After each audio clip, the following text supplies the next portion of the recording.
Les amis, bienvenue, j'espère que vous allez tous très bien, très content de vous retrouver pour cette nouvelle vidéo. La première vidéo officiellement tournée en 2024, donc bonne année à tous. Je peux officiellement vous le dire, il y a quelque chose qui était sorti le 1er janvier, mais je l'avais tourné avant de partir en vacances. 2024 démarre donc, j'espère que vous passerez la meilleure année possible. Et 2024 démarre avec un succès, un trophée, un titre pour le Paris Saint-Germain qui vient de battre donc Toulouse en ce 3 janvier, il est 23h12 à l'heure où je m'enregistre, et le PSG a battu le TFC 2-0 grâce à des buts de Kang In-lee au bout de 3 minutes de jeu, Kylian Mbappé juste avant de rentrer au vestiaire. Le Paris Saint-Germain remporte ce trophée des champions qui devait être délocalisé finalement, non, qui se joue en France, même à Paris, au Parc des Princes. Et donc le PSG à la maison l'emporte tout en ayant concédé plus de tirs cadrés. Toulouse a produit pas mal de choses offensivement, notamment sur cette seconde période, en fin de match, sur la dernière demi-heure. Est-ce que Paris a bien lancé l'année? Est-ce qu'il faut un petit peu s'inquiéter? Qu'est-ce que je pense de ce match dans l'ensemble? On va se poser tranquillement une vingtaine de minutes avant peut-être de parler de Girone demain, parce que j'ai vu à la mi-temps, là, ça a gagné 3-2 contre l'Atleti. Il y a beaucoup de choses à dire sur ce début de 2024. Et d'abord, on va parler donc du trophée des champions. Paris Saint-Germain était en 4-3-3, c'était Kang In-lee titulaire, pas de Manuel Ugarte, qui était même pas sur le banc. Si, il était sur le banc, mais donc pas choisi. Vitinha et Zaïre Emery complétaient le trio. Barcola, Kylian Mbappé, Ousmane Dembélé, sinon du classique. Hernandez, Skriniar, Marquinhos, Hakimi, Donnarumma dans les buts. Ça démarre tout de suite très très bien pour le Paris Saint-Germain qui était classiquement avec ballon dans son système là en 3-2-5. La base fournie par Vitinha et par Zaïre Emery, la base de l'entrejeu, le tandem de ce 3-2-5. Ok, Dembélé sur l'aile, le long de la ligne de touche. À l'intérieur, Hakimi qui vient depuis cette position sur le papier de latéral droit pour en fait être plutôt demi-espace. Mbappé dans l'axe, Kang In-lee le milieu de demi-espace gauche et Barcola qu'on voit pas trop sur l'écran là qui est un petit peu plus bas. Ça c'était la structure offensive basique, celle qu'on connaît depuis un petit moment. Mais j'adore ce Paris Saint-Germain qui trouve pas trop d'espace à l'intérieur du jeu. Toulouse, on le voit, ils étaient un petit peu dans un 4-3-3, 4-5-1 en fonction de comment on veut voir les choses, mais verrouiller le plus possible l'espace à l'intérieur du jeu. Ce qui est bien avec ce 3-2-5, c'est que non seulement tu as du monde à l'intérieur, mais tu as aussi du monde sur les côtés pour aller renverser par exemple ici Vitinha qui va chercher la largeur de Bradley Barcola, et Barcola et Kang In-lee ça marche bien ensemble. On va parler de Dembélé Hakimi bien sûr, comme on en discute depuis le début de saison, c'est un des axes forts, une des liaisons fortes de ce Paris Saint-Germain, mais je trouve que Barcola Kang In-lee, notamment avec Kang In et son pied gauche qui peut trouver en appui Barcola par exemple sur son pied fort, et les deux combinent très bien dans ce couloir ou dans cet espace gauche. Je trouve que ça marche plutôt pas mal. Et là, effectivement, la course de Kang In-lee, ok, il revient derrière sur Barcola, qui trouve Vitinha. Après avoir trouvé la largeur à gauche, on renverse à droite. Le Paris Saint-Germain a pu gagner du champ et a pu s'approcher, s'installer dans le dernier tiers de Toulouse. Mais après avoir cherché la largeur à gauche, Vitinha, magnifique ballon, dans le dos de la ligne qui est pourtant à la hauteur de la surface de réparation, aux 16 mètres. Magnifique ballon dans une petite poche d'espace pour Dembélé qui, longue ligne là, va trouver un petit ballon voilà, en retrait pour Kang In-lee qui ouvre le score au bout de 3 minutes. Je crois que c'est consécutif à une séquence de 17 passes. C'est venu du camp parisien, comme on l'a montré, avec le tandem là à la base, même d'un petit peu plus bas, avec la ligne de 3. Superbe séquence pour ouvrir l'année. On pouvait difficilement rêver 3 meilleures minutes pour ce Paris Saint-Germain. C'est vraiment un magnifique but. Et une liaison donc, Dembélé à Kang In-lee du côté droit au côté gauche, qui est la liaison décisive, passeur décisif pour buteur. Je pense que, comme on en a discuté, Hakimi et Ousmane Dembélé, les deux se trouvent très très bien, ça permet d'accélérer le jeu du Paris Saint-Germain, c'est un des axes forts, et on voit ici, on a quand même une situation qui est partie là, de pas grand chose, une phase de relance un peu basique, avec Hakimi là, on va dire 7-8 secondes plus tard, Hakimi qui peut être lancé et attaquer le dernier tiers. Je crois qu'il va revenir d'ailleurs sur Ousmane Dembélé qui, toujours très créatif je trouve, et ose des choses un petit peu qui sortent du cadre des choses normales, et va mettre un petit ballon renversé là pour Kylian Mbappé qui prend tout le monde à contre-pied. Il n'est pas hors jeu en plus, et c'est une très très bonne séquence. Je pense même qu'on aurait pu compléter ce trio qui se trouve un petit peu les yeux fermés, Dembélé, Hakimi, Mbappé. Ça aurait pu être complété ici au bout de 8 minutes par un petit ballon intérieur pour Hakimi qui s'était bien proposé dans une poche d'espace. Et Mbappé privilégie plutôt la conservation, il va remiser derrière sur Ousmane Dembélé. Voilà, ce trio là, quand ça combine dans le couloir droit, on sait que Kylian Mbappé est quand même champion du monde sur l'aile droite. utile et efficace même sur son bon pied, pas forcément obligé de rentrer depuis le couloir gauche ou d'être axial. Moi je trouve Mbappé il peut être très très pertinent à droite. Quand les trois combinent ensemble, ça peut faire des étincelles. Et là, ce centre fort de Ousmane Dembélé au second poteau, qui vient lécher les 6 mètres et peut pas vraiment sortir. C'est dommage peut-être qu'il n'y ait pas un Gonzalo Ramos peut-être, qui peut aller s'infiltrer comme ça et aller chercher le second poteau, parce que c'était la zone dans laquelle ce centre aboutit, atterrit, et il n'y a personne vraiment à la réception, parce que c'est peut-être pas trop le jeu de Bradley Barcola. Mais voilà, franchement, moi je vois 10 très très bonnes minutes du Paris Saint-Germain. Avec ballon, c'est assez impressionnant. Je crois qu'au bout d'un quart d'heure, on est à genre 85% de possession. C'est vraiment le PSG écrase ce match assez brutalement. Le truc, c'est qu'à la fin, on se ressort de cette partie. Moi, je me dis, ouais, le Paris était bon avec ballon. Très moyen sans, et je regrette un petit peu que ces bonnes intentions de contre-pression qu'on voit ici, pression à la perte, le ballon est perdu tout de suite, on voit le déplacement de Warren Zaïre-Emery qui est immédiatement dans ce rôle de chasseur, Hakimi aussi qui est là, et bien sûr Lucas Hernandez qui vient essayer de briser la première liaison de Toulouse pour se sortir du premier tiers. Malheureusement, quand la contre-pression ne fonctionne pas, hop, on le voit ici, ce ballon qui est mis à destination de Thaïs Dalinga. Il y a du jeu très très dangereux. Il réussit à lancer là Donum qui, va pas faire grand chose. Il va tenter une frappe à 40 mètres pour essayer de lober Donnarumma. Mais on voit comment, à partir d'une contre-pression ratée, le Paris Saint-Germain, quand c'est pas assez suffocant, peut se retrouver avec 40 mètres dans son dos qui sont assez difficiles à couvrir en plus, je pense, pour un milieu de terrain que j'aime beaucoup quand il défend en avançant. Mais par contre, pour défendre en reculant, c'est pas comme le Busquets d'antan qui était pour lequel c'était très compliqué d'assurer les transitions défensives parce qu'il manquait de vitesse. Là, c'est plus peut-être parce que le milieu manque un petit peu de taille. Bah, du coup, ça se ressent dans la longueur des foulées. Et je trouve qu'un Vitinha que j'aime bien avec ballon, franchement, j'ai pas grand-chose à redire avec ballon, quand il y a une perte, quand la pression aboutit pas, ça peut être difficile d'aller contrôler un gars qui est lancé derrière parce que ces courtes foulées lui permettent mal, je trouve, de tenir la distance. Et en plus, un Skriniar, par exemple, qui n'est pas très rapide non plus. Ouais, Paris peut se retrouver un petit peu exposé. Bon, c'est toujours les choses qui sont intéressantes avec ces matchs de janvier. Là, ça fait une demi-saison qu'on voit ce PSG de Luis Enrique. C'est à quoi ça va ressembler en février contre la Real Sociedad, à quoi ça va ressembler en mars au match retour. On a 6 mois pour se préparer avant la grande échéance de la saison du Paris Saint-Germain, qui est toujours la même, ce 8e de finale de Champions. Et du coup, j'essaie de déceler dans les matchs qu'est-ce qui est au niveau et qu'est-ce qui est peut-être pas encore au niveau de ces tours de 8e, de ces gros matchs de Champions. Et là, sur les transitions défensives, quand la contre-pression aboutit pas, c'est dangereux et ça s'est ressenti, même si ça ne sera pas comptabilisé comme un tir, ça s'est ressenti dans le fait que les deux vrais tirs de Toulouse en première période, c'est 2 occasions très très dangereuses. Donc on va y venir dans quelques minutes. Avant ça, peut-être j'avais envie de mettre en lumière cette séquence parce que parfois, c'est pas quand je m'ennuie sur un match, mais quand ça ronronne un petit peu, j'aime bien regarder des joueurs isolés. Et là, j'ai vu cette séquence en me fixant sur Warren Zaïre-Emery. Souvent, quand c'est le cas, j'aime bien regarder les joueurs très très intelligents, un peu dans l'axe, au milieu de terrain, parce que c'est là qu'il y a beaucoup de choses qui se passent. Et ce que j'ai bien aimé ici, c'est Warren Zaïre-Emery, si on voyait sur ces 15 secondes là, beaucoup de propositions dans la profondeur, dans le dos de la dernière ligne, pas vraiment pour être servi, parce que c'est pas forcément son jeu, mais plutôt pour ouvrir de l'espace à l'intérieur. C'est des appels contre appels. Et on a Zaïre-Emery ici, mais aussi Achraf Hakimi, qu'on voit une fois le ballon renversé du côté de l'aile droite sur Ousmane Dembélé, qui vont aller attaquer la profondeur.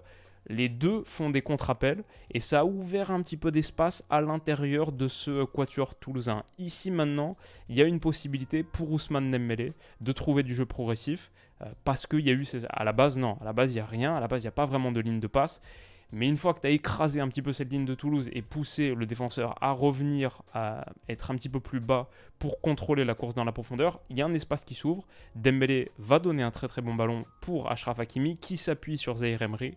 Je pense qu'il y a beaucoup de très bons jeux en triangle à trouver avec ces deux gars-là, qui non seulement combinent bien, ça c'est une des histoires du début de saison, comme on l'a dit, un des axes forts du Paris Saint-Germain Luis Enrique, mais en plus, ils réussissent à inclure des joueurs dans des tridents, des trios qui fonctionnent bien. Mbappé tout à l'heure, Zaïre Emery ici. Ouais, un petit truc à souligner comme ça, qui m'est venu en fixant Zaïre Emery du regard pendant une vingtaine de secondes. En plus, ce que j'aime bien là, c'est ok, l'action aboutit pas, mais contre-pression de Hakimi, de Zaïre Emery et aussi de Vitinha qui est venu surgir.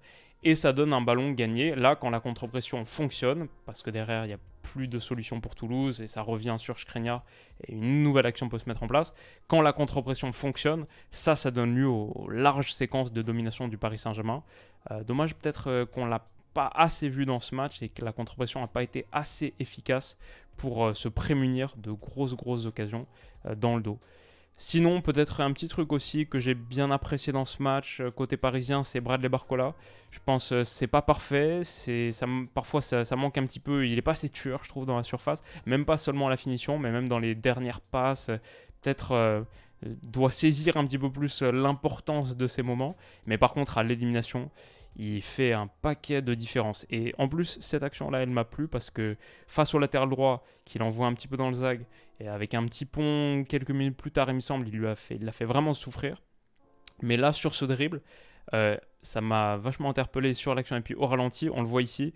Ça, si vous suivez la chaîne depuis un moment, vous savez que on en parle depuis quelques temps, c'est les éliminations arrêtées comme ça à la Kaoru Mitoma, parce qu'il ne pousse pas avec l'intérieur du pied, il pousse avec cette surface. Voilà, je suis allé retrouver l'image sur YouTube où il fait sa masterclass de dribble, lui, le fameux thésard en dribble, le docteur en dribble, Kaoru Mitoma, qui a écrit une petite thèse ou un mini sujet de dissertation, je crois, à l'université, quand il était joueur universitaire, sur le dribble, justement. Et il explique que c'est mieux de pousser avec une surface un petit peu hybride, coup du pied, mais pas avec l'intérieur. Parce qu'avec l'intérieur, après, c'est un petit peu plus lent pour se mettre dans le sens du jeu, alors que quand on pousse coup de pied comme ça, on est tout de suite dans sa foulée de course. Et il le montre ici, par opposition à une autre séquence où il montre ce que ça fait quand tu pousses avec l'intérieur du pied. Quand tu pousses plus avec le coup de pied, tu es direct en position de sprint. Et voilà, je trouvais ça intéressant entre Bradley Barcola et Kaoru Mitoma. Les bonnes techniques et les bonnes recettes se transmettent. Neymar faisait un peu ça. Et bon, peut-être Mitoma n'est pas le premier à le faire, mais ça m'a marqué. Et c'était un autre truc que je voulais montrer dans la capacité d'élimination de Bradley Barcola. Je pense qu'il y a un peu de ça aussi. Point négatif pour le Paris Saint-Germain, je pense, et encore une fois dans la projection, qu'est-ce qu'on peut dire de cette équipe-là? Je crois que le trident Vitinha, Lee, Zaïre Emery, il me plaît bien avec ballon. Il peut me plaire sur la contre-pression. Quand l'équipe adverse réussit à s'extirper de la pression, et comme ici Toulouse, il a bien fait sur certaines séquences, peut jouer à l'intérieur, ce trident, il parcourt pas beaucoup d'espace et il peut se retrouver un petit peu désorienté. Là, je trouve que sur une séquence où Toulouse réussit à trouver des petits relais courts à l'intérieur, ce triangle, il se retrouve vraiment écrasé là, et ça permet à Toulouse d'aller chercher le côté droit, d'être très très menaçant. C'est la situation au bout de cette action qui va amener la première grosse occasion de Toulouse, avec en plus un Skriniar que je trouve assez maladroit et pas très rassurant quand le ballon est dans son dos comme ça. Petit ballon aérien, c'était avec un bon appui, je ne sais plus si c'était sur Gelabert ou un autre, mais petit appui intérieur bien réalisé pour Toulouse. Et Skriniar là, il me rassure pas énormément. Donc petit truc à surveiller, notamment parce que ça vient de cet entrejeu qui, sans ballon, c'est peut-être pas la combinaison idéale pour Paris. Peut-être un truc à réfléchir avant les grosses échéances, comme on le dit, de la fin de l'hiver. Sinon, parmi les choses qui marchent bien, comme on dit aussi, avec ballon, ok, Dembélé, Hakimi, le petit extérieur du pied là, malin, pour aller chercher Achraf. Derrière, ça aurait pu être très dangereux. Encore une fois, un appui entre les deux. Et quand on parlait des combinaisons en trio, ce qui marche bien à Paris, c'est s'appuyer sur Dembélé avec Hakimi qui rentre un petit peu à l'intérieur et qui ouvre du coup ce couloir central en poussant un petit peu sa course et son appel après avoir donné continue sa course, écrase un petit peu la dernière ligne de Toulouse ou de l'adversaire. Et derrière, il y a un espace qui s'ouvre, souvent pour Kylian Mbappé axial.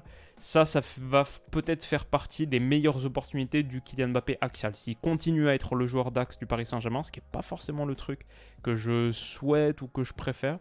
Mais ça, c'est des séquences qui fonctionnent plutôt pas mal. Parce que Dembélé, il a cette vision du jeu, une très très bonne qualité de passe, pour trouver ensuite ses appuis longs de ligne, les passes comme ça, parallèles à la ligne de 16 mètres, pour un Kylian Mbappé qui vient la chercher. Et voilà, ça, si vous en souvenez, peut-être que c'est une séquence qui vous marque depuis le début de saison, on le voit beaucoup, je trouve. Et peut-être même avec un Hakimi qui temporise un poil plus sa course, il y a peut-être un appel, là il est hors jeu bien sûr, mais il y a peut-être un mouvement supplémentaire à mettre en place sur ce genre de séquence. Je sais pas, c'est pas des coups de pied arrêtés, mais c'est quand même des choses qu'on voit suffisamment souvent pour peut-être qu'il puisse se passer quelque chose comme ça un jour. Rendez-vous en quart de finale ou demi-finale de Champions et on verra ça et on ressortira la séquence contre Toulouse. Mais ouais, petit truc comme ça que j'avais envie de souligner. Ça permet aussi d'utiliser la largeur quand Mbappé est trouvé depuis la position, depuis l'aile droite par Ousmane Dembélé. Ouais, après derrière tu peux t'appuyer aussi sur l'aile gauche où il y a Bradley Barcola et le dédoublement de Lucas Hernandez. Donc je trouve Paris attaque bien la largeur. Franchement, ce que Paris fait avec ballon, c'est vachement intéressant. Moi, je trouve qu'il y a beaucoup de potentiel. C'est assez prometteur. Le problème dans ce match, c'est pas tant ce qui a été fait avec ballon, comme ces appuis aussi de Bradley Barcola sur Kangini. On parlait de l'intérêt de ce duo, notamment avec un Kangini sur son pied gauche qui ensuite peut regarder donc en face de Barcola et lui mettre les deux sur leur bon pied. Appui Barcola pied droit pour Kangini pied gauche qui transmet hop dans l'intervalle. C'est super bien joué. Donc ça, c'est les bonnes choses que le Paris Saint-Germain peut faire, même si Barcola, bon là je pense ça passe sur Mbappé, elle doit peut-être intervenir avant, ou en tout cas elle est un petit peu molle, elle est coupée. Après, il est très très bonne aile de pigeon en réflexe, là, en instinct, si vous voyez la séquence, c'est pas mal, pour aller se procurer un contre un, mais là aussi ça frappe, elle manque un petit peu de conviction, pas assez tueur, il saisit pas encore, comme je disais, je trouve l'importance de ces moments, et peut-être que c'est un cap à franchir qui, là, ferait vraiment de lui un ailier important du foot européen. Pour l'instant, moi j'aime bien Barcola, je suis supporter lyonnais, j'en parle depuis le début de la saison, pas cette saison-là, la saison dernière, avant qu'il joue quasiment ses premières minutes à l'OL. Mais je crois que c'est quand même encore pour l'instant tendre, même si intéressant. Donc aussi une des histoires à suivre de cette seconde partie de saison et de l'année 2024. J'ai envie de faire une vidéo bientôt, les joueurs à suivre en 2024. Ça peut être une très très longue vidéo. Mais ouais, en vrai, peut-être Barcola il mérite sa place.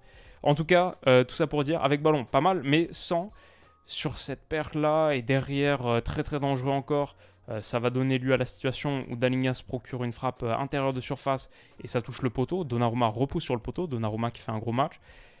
Sans, c'est un peu effrayant, et même avec sur les phases de relance basse comme ici, où cette Skriniar est sans ballon, les ballons par-dessus, ou quand il doit courir la profondeur, c'est un peu flippant, mais aussi parfois la relance comme ça, où je trouve que c'est vraiment mal senti, et il doit faire mieux, parce que là, ça aurait pu être très très dangereux.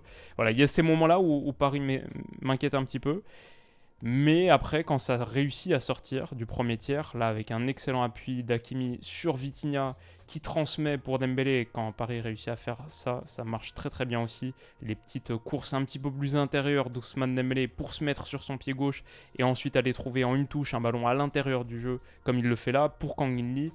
Ces séquences où Paris réussit à sortir de son premier tiers et attaque avec beaucoup de vélocité le dernier, ça marche très très bien. Et on voit les 5 couloirs de jeu guardioliens, là 1, 2, 3, 4, 5, qui sont occupés. Donc le point se déplie parfaitement. Et cette situation, ça va être celle qui va amener, il me semble, le second but. Puisque oui, Bradley Barcola trouve Kylian Mbappé à l'intérieur du jeu, entre 4 Toulousains. Ces 3 touches de balle qui vont suivre sont parfaites. Et il réussit à se réaxer. Cette frappe-là en rupture, elle est magnifique parce que c'est pas un geste très élégant, je trouve, sur le papier. Et pourtant, c'est le geste parfait qui correspond exactement à la situation. Magnifique, magnifique but. Comme le premier, Paris a marqué 2 sacrés buts, je trouve, dans ce match collectif. Et la finition individuelle de Kylian Mbappé qui mérite donc de boucler la mi-temps à 2-0, sans doute, la célébration avec Achraf Hakimi.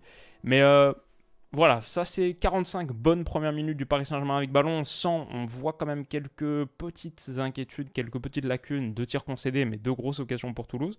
Et derrière, comme on le disait, quand Toulouse réussit à se sortir de la pression parisienne, ça peut être très dangereux derrière. Franchement, cette séquence-là, ok, il y a Hakimi, il y a Marquinhos qui est ici, il y a Zaïre Emery qui est là, Vitinha qui est là, donc Paris est haut, quasiment en individuel un petit peu de partout, donc même en individuel de partout, donc pression haute, forte. La passe elle est un petit peu déviée, Marquinhos est pris dans son dos, là c'est très très dangereux, là en vrai c'est 1, 2, 3 contre 2. Il faut un retour rapide de Canguigny et aussi de Marquinhos. L'action sera mal négociée par Toulouse, qui voilà, est quand même un 15e de Ligue 1, il me semble, sur cette première partie de saison. Donc c'est pas l'équipe la plus menaçante, même quand les situations arrivent. Et c'est dommage qu'ils n'aient pas réussi à concrétiser davantage leurs occasions et leurs mouvements. Mais quand même un point d'alerte de se retrouver dans cette situation, simplement sur une contre-pression qui n'aboutit pas. Paris n'a pas trop d'assurance derrière.